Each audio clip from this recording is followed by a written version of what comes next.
Welcome to Undercurrents. We literally took the show on the road today. We are here at the Conservative Political Action Conference just across the river from Washington, D.C. in Maryland. Before we get to the news, remember, you can join the Undercurrents community at undercurrents.tv. You get all kinds of good stuff over there, premium content, paywalled episodes. So make sure to sign up. It's just $1 for your first month. Subscribe on YouTube. Subscribe wherever you download your podcasts. Now, we are excited to be here on the road at CPAC, which is the right's biggest annual gathering.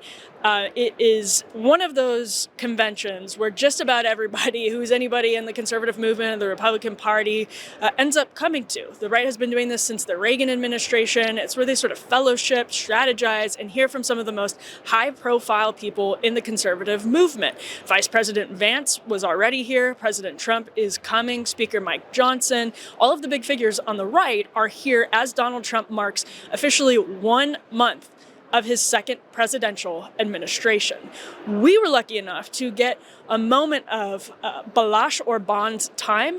He is the political director for Hungarian Prime Minister Viktor Orban, and we thought this would be a very important conversation to have here at CPAC as Donald Trump has just thrust the peace negotiations into chaos within the last 48 hours, calling Ukrainian President Vladimir Zelensky a dictator, pointing the finger at Ukraine for starting the war to begin with, and then causing massive reactions, obviously across the world, but especially in Europe, especially across NATO, especially across the EU.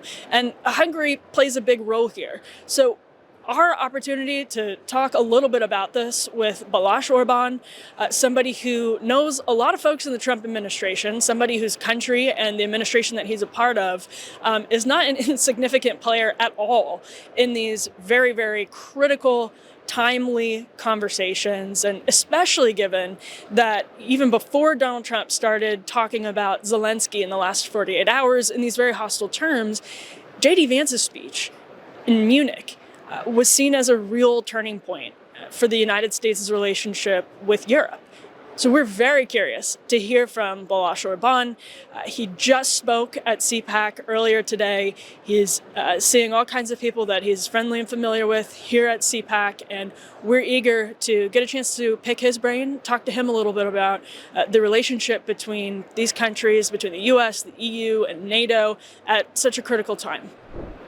Balash Orban, thank you so much for joining us. Hello, thank you for having me. Now, maybe for the American audiences who don't know as much about your background, could you tell us just a little bit about how you ended up as a member of parliament, as an advisor to Prime Minister Orban?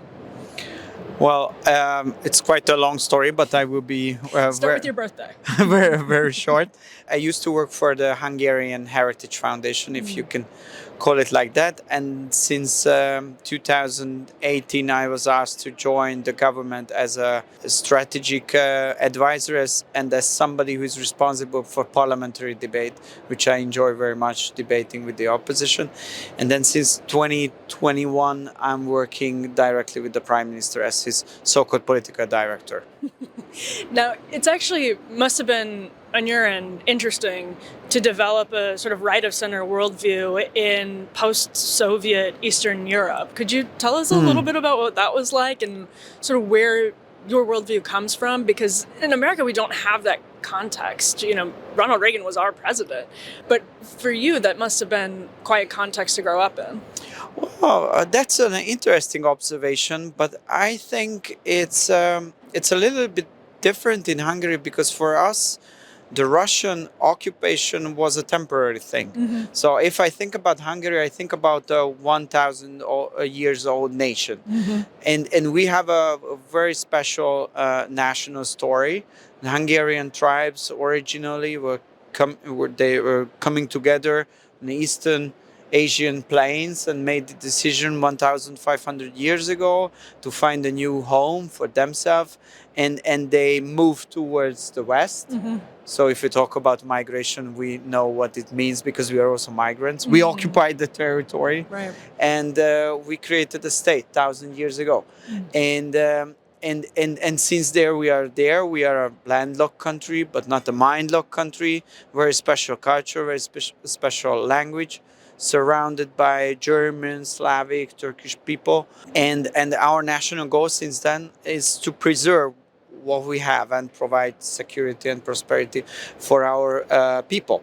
So it's kind of a conservative general attitude if you think about it. What we had is like a complicated history because we are surrounded by bigger powers and they were occupying us many times, and we had the totalitarian type of interventions, occupations, Nazi occupation first and then the Soviet occupation. But the general Hungarian mindset was always against it. So we had to learn Russian, and not me, but my parents and grandparents in school. And it was a general habit that none of the Hungarians learned to speak any Russian because it was mandatory, and they rejected it based on the sovereignist attitude. So and nationalism. And national, in a positive term, nationalism. Yeah. So in general, the Hungarian mindset is very nationalistic, conservative, sovereigntist, which is decoded in ourselves. So it was not hard to re-establish or rebuild this program, and my prime minister is really the front runner of this. He started politics 35 years ago. He was beaten by the police, which was backed by the Russians, and he was the first one who told the Russians to go out. And since then he is fighting for a liberal post-communist elite who wants to overtake the country. So I think in general it's very it's a very nice way to connect to politics for a young Hungarian like me.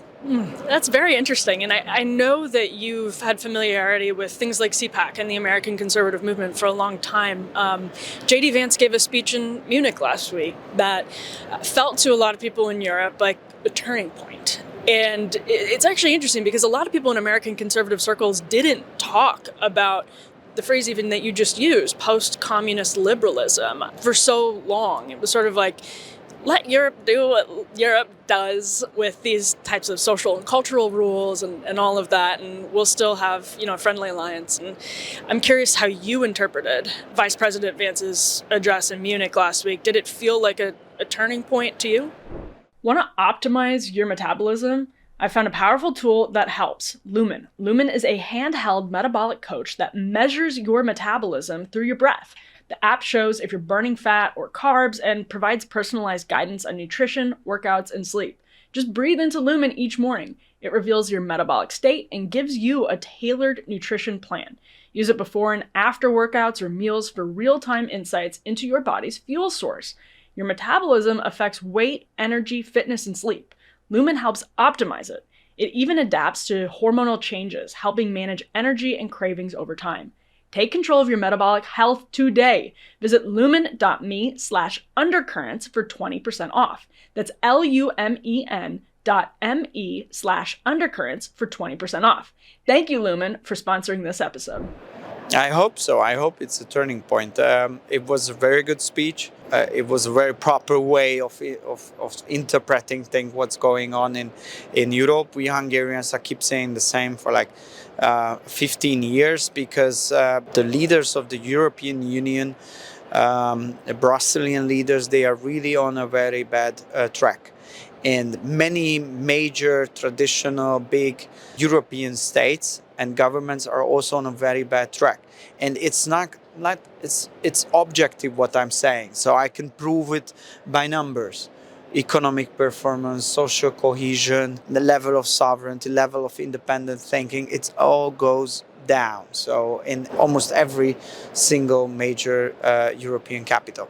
And the only exception is Central Europe. Some Central European countries are going to a different direction, but the rest is going to a very bad direction. And unfortunately, the last years, since we have a very weak leadership in Germany and France, the Brazilian bureaucrats, who used to be really like neutral bureaucrats, they become a deep state of Europe, and they overtake the institutions, and now they are trying to dictate. And as every single deep state, it's by instinct it's liberal.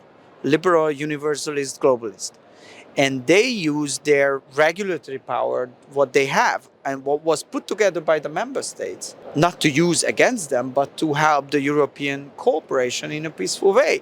They misuse that regulatory power, and they turn against those countries who don't want to go in line with that. And I think this was the most important element of the Vice President's speech, that he was the first American who actually realized that and told the Europeans that this is not how you deal with democracy, and we need a strong Europe. But if you continue to do so, it will make you weak, and we don't need a weak Europe. We need a strong Europe, but then you need to stick to your own values and try to push back this Leviathan, which became extremely powerful, this Brusselian liberal globalist deep state. So it was a very important speech. We Hungarians, for like many years, were not even welcomed at the Munich Security Forum, because we were warning them that, guys, the war is going to a bad direction, migration is a problem. But we are a small country, so we are able to defend ourselves and having an independent voice and an independent position. But we cannot save Europe. It's actually, we are nationalists, so we don't want to save Europe, we want to save ourselves. It's just linked to the future of Europe, because we are together. But if somebody is coming from United States, it's a completely different league. It has a significant meaning. I hope it will be a turning point. President Zelensky obviously interpreted it as a turning point, and his reaction to it was interesting. I'm curious for your reaction to Donald Trump pointing the finger at Ukraine for starting the war. You've been clear that Putin violated international law. What do you make of Donald Trump seemingly saying Ukraine started the war and referring to President Zelensky as a dictator? Well, first of all, I think in many ways President Trump was mentioning facts. And you cannot argue with facts. And about who started the war, I think obviously the attack in 22 was launched by Russia. It's out of question. But why they launched the attack? What is the strategical explanation behind the war? And I think it's about NATO enlargement. So Trump should almost be blaming the United States, his own country, for playing a role in that. Sure. So I would call it a West, because you can say that it was about the Biden administration. But the purpose of the war is that the West made a decision together with the Ukrainians that they want to have Ukraine in the NATO. And the Russians were telling them very loud and clear that they won't accept it. And what happened after that, the West and the Ukrainians together decided that they would do it anyhow, even if the Russians attack. They started to proceeding and the Russians attacked. This is why we are in a conflict. And this is why we are saying that from a strategical point of view, whether we like it or not, this is true. The Russians won the war, because Ukraine will never be part of the NATO. It's already decided. And that's why the Hungarian position was from day one very clear that, look, guys, this conflict leads us nowhere. It's just mass destruction, killing of hundreds and hundreds of thousands of people. We're talking about 10 million refugees, and we're talking about the country which economically is totally dependent. And if it doesn't get the foreign aid, it's immediately collapsing. And what did they gain? They lost more territories than they had in 2022. So it makes no sense. So our position was from day one that we should get back to the diplomatic tables as soon as possible. And they reject it. It's true that the Ukrainians and the Biden administration and the Europeans together rejected this interpretation, and they stopped communication. In the European continent, almost in every war situation, there was constant communication between the two parties. There are some exceptions, but those were the most brutal ones. So if you don't have communication for 3 years between the two parties, then it's going to lead us to a bloodshed. And this is what happened.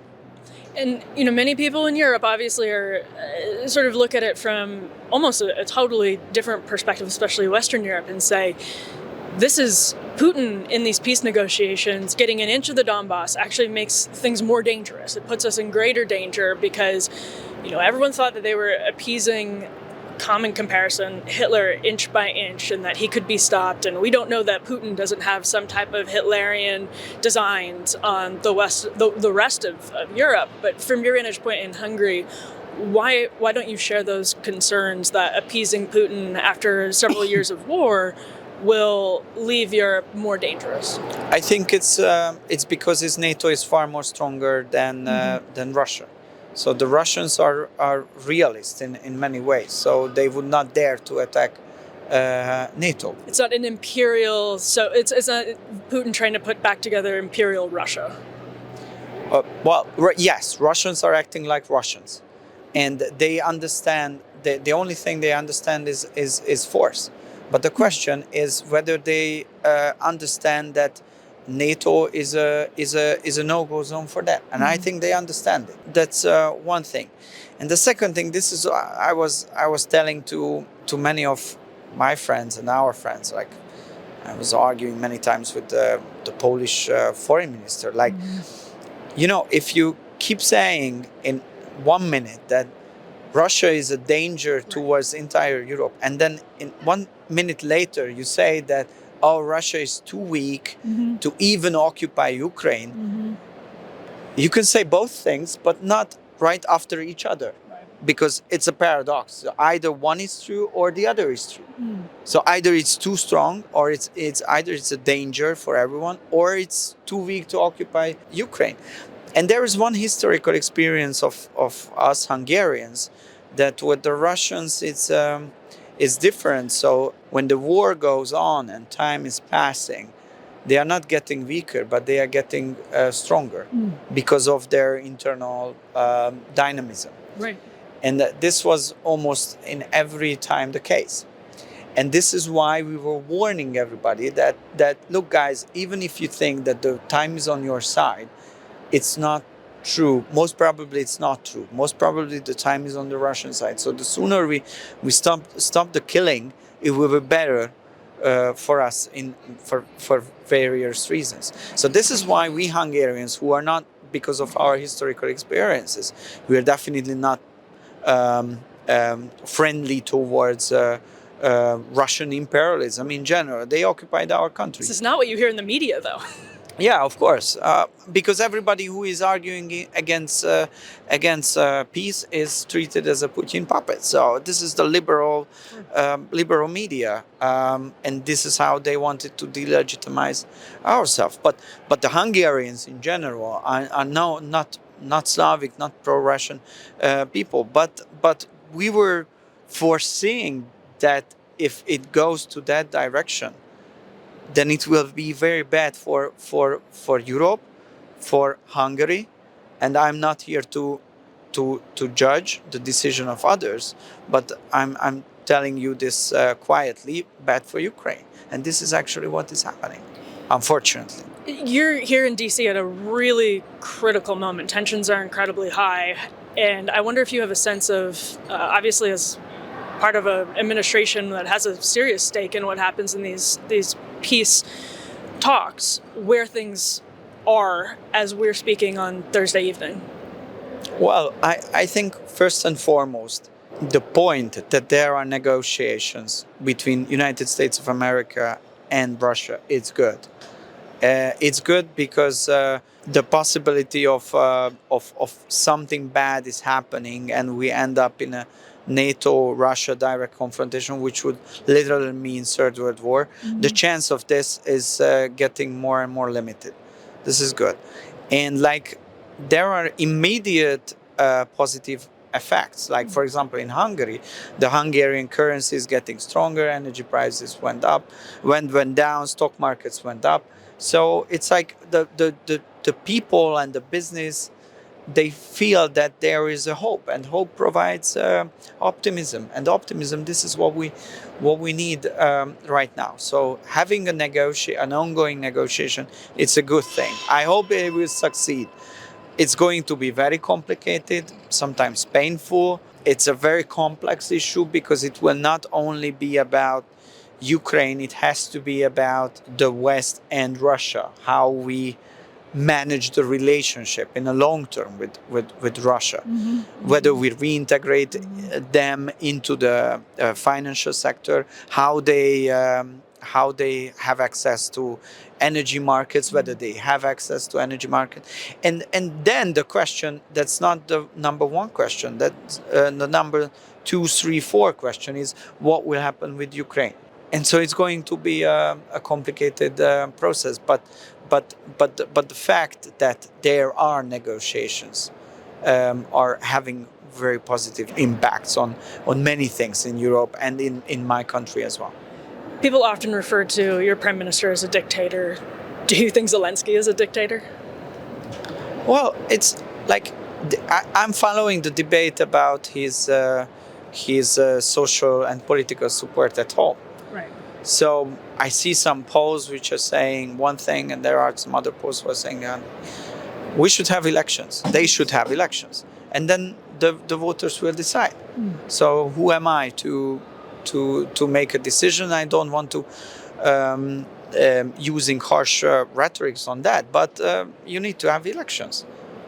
If you are afraid of elections, then most probably you have some problems with them. How has your relationship with Washington changed since the presidency has shifted from Biden to Trump? Is it a significant difference for Hungary? Oh, sure, of course. It's a completely new reality, but I think for everyone. Unfortunately, with the Biden, so Hungary and the United States of America in general, they are allies, and I think good friends. We have a very significant and good functioning economic cooperation. We have quite a good military cooperation, but the political cooperation is always complicated if the Democrats are in charge, because every time they are in charge, they want to create a so-called liberal bloc. Sometimes they talk about democracy, but what they mean about it is liberalism. So if you are in line with the liberal principles which are pushed by the Democratic administration, then you are a friend of United States. If not, then you are an enemy of the United States. And obviously for a country like Hungary, this is unacceptable because we are a conservative society in general.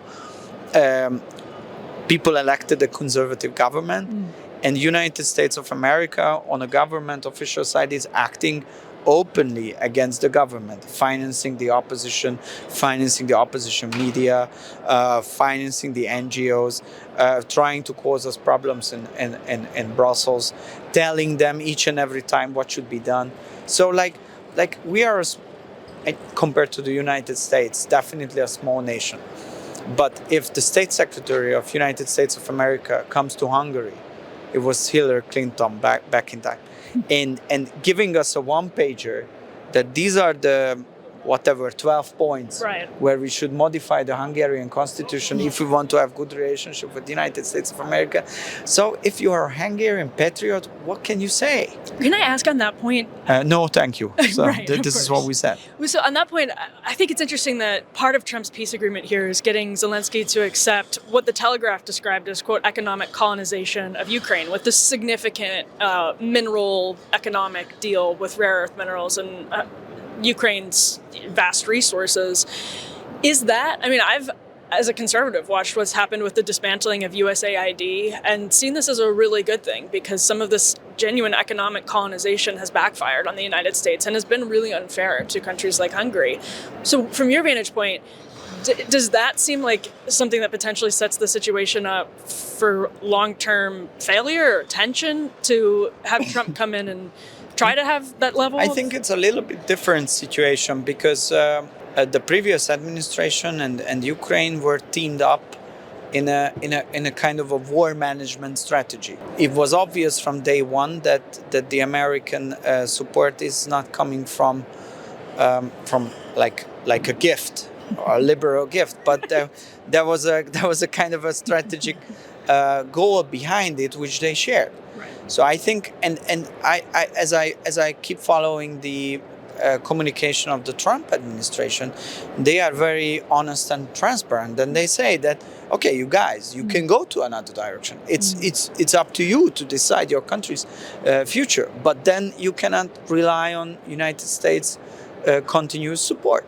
So if you want the support, then we have to make an agreement. If you don't want to support, and we don't want to have an agreement. So we Hungarians were saying from day one that, okay, we don't need George Soros type of NGOs getting funded by USAID money and getting interfering in Hungarian elections. So actually we were protesting against it from day one. And they were saying, okay, you will get used to it. Whether you like it or not, you will get used to it. Because we are stronger than you are. And these are our values, and if you sign up for our values, it's fine. If you're not, then you will face the consequences.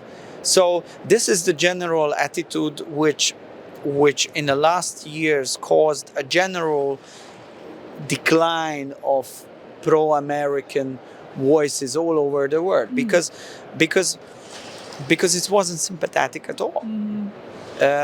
And this is why I'm very optimistic about the new approach of the new administration, who are saying that, look, guys, each and every country has the right to decide its own future, but if you want to, but we Americans are having an America first foreign policy, which means we want to strengthen our own country, and we are looking for cooperation based on that pillars. And if you want to cooperation, you can have the same pillar. So if there is America first, there is Hungary first. And on that basis, intellectually, it's easier to make long-term agreements. And no one will feel that it's dictated, or no one will feel that it's one party is morally superior to another party. And in the multipolar world order, this is I think this is the only approach which could work. So I'm really curious about that, because the Trump administration is stocked with China hawks. Marco Rubio, a China hawk. Mike Waltz, a China hawk. Something a lot of people in the U.S. give your government flack for is being, having a good, warm relationship with the Chinese government. Are you getting any pressure from the Trump administration over that? No, so far not. So we understand that America has a global competition with China. And you change your policies for obvious reasons. And the Chinese are changing their policies and adapting to that new realities. But there is a superpower rivalry, but there are 190 other countries, on Earth, smaller countries. And we have another reality. And all other countries have other reality. There are the Americans, there are the Chinese, and I think each and every country's interest is to find a win-win cooperation with both sides. And I think it's possible. And I think the future will be for those medium-sized or small-sized countries who can be a keystone state. And a bridge almost. A kind of a bridge, which brings the two competing parties together, probably not in the same industries, probably in different levels, but it's possible to find a common ground. And from a smaller country perspective, who is the biggest trade partner of United States? It's China. Then for now. For now. But how can it be then a problem that for another country, China is also the biggest trade partner? So if you are a patriot and you accept the idea that each and every nation has a national interest based foreign policy and commercial policy, then it means that you have to accept the reality that countries will have good relationship with both sides. And I wrote a book about the Hungarian connectivity strategy a couple of years ago. The title is Huszár Cut. And I think what the mistake was made by the Biden administration was exactly on that field. When they portrayed the new world order as a block formation logic, in a sense that we will divide the world into blocks. If you want to belong to our block, then you should cut ties with everybody else, and then you can stay with us. But culturally, politically, economically, commercially, we are the superior, and you are downgraded. This is not something which is interesting for many countries. Many other countries, they want to find their own path. It doesn't mean that they are anti-Chinese, or it doesn't mean they are anti-Americans, but they want to find their own path based on their national interest. And I think this is getting more and more natural, if I may say that. So and acceptable. And what I see that the new American administration is focusing on the political realities, and they are adapting as well, and they are building up their own agenda, which is in line with the American way of understanding. So I hope we will find a way through. Balash Orban, thank you so much for your time. Thank you very much. Appreciate it. We were so excited to take the show on the road to the Conservative Political Action Conference today. Thank you for tuning in. Thank you so much for being a subscriber. Make sure to subscribe on YouTube, wherever you get your podcasts, and over at undercurrents.tv if you haven't yet. We appreciate you tuning in, and we'll be back here with more Undercurrents soon.